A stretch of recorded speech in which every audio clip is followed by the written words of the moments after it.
To federal politics now, and a number of Conservative MPs are privately expressing concern about Pierre Poilievre's leadership. Some caucus members have told CTV News they don't think Poilievre will still be the party leader when the next federal election is called.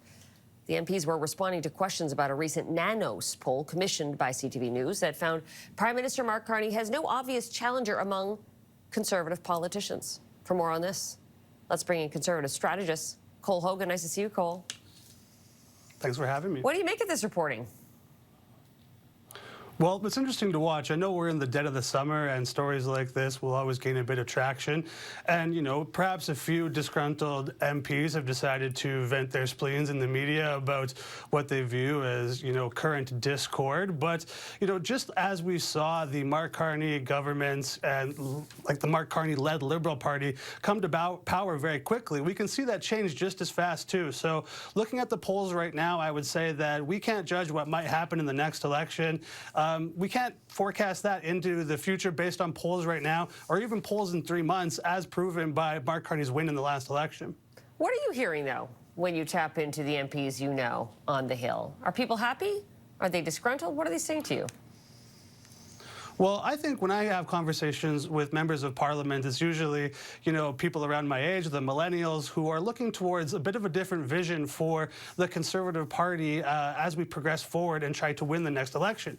These are people who aren't homeowners, who don't have assets that might be affected by the Trump and tariff issue, who want to focus more on crime and public safety, open-air drug use in their streets. They want to focus on immigration and the impacts that unprecedented levels of immigration have had on, you know, social services, housing, the cost of living. These are the issues that I think we see the younger wing of the Conservative Party want to take on, and regardless of leader, to really push those issues and sort of move a bit away from the Harper era, just deregulate everything and have lower taxes. We need to offer more. And the younger MPs and Conservatives I talk to across the country want to push in that direction in order to gain the extra million votes we need to win and form a majority government. Okay, I take your point on those issues, Cole, but on the notion of leadership, if you need the extra million votes, as you mentioned there, is Pierre Poilievre the leader to get you to that finish line?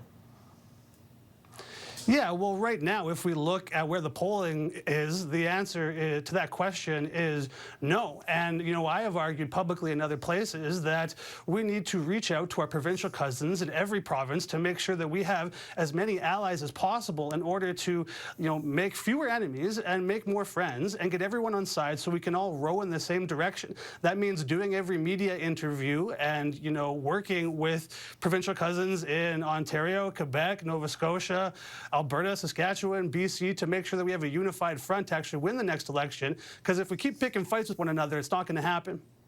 Some say Pierre Poilievre perhaps has lost traction because Conservatives have warmed up towards Mark Carney and his strong fiscal background of economic prudence. Is that what you're hearing as well?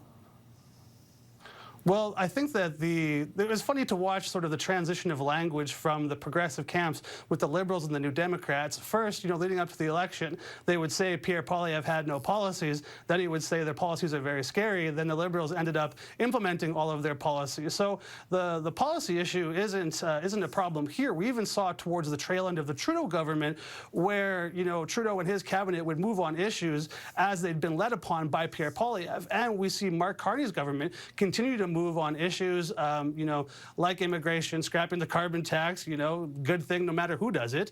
But there are things where if the Liberals are going to continue to do conservative things, Conservatives need to figure out where to go where the Liberals can't follow. So I would argue that that means brushing into more issues on the social side in terms of, you know, immigration, crime and public safety, open-air drug use. These are the things that I think the Conservatives need to do in order to demonstrate some adaptability and some pure political ability to demonstrate strength so they can be trusted more on other issues, just like the Liberals have made everything about Trump and bumped up their numbers on other issues.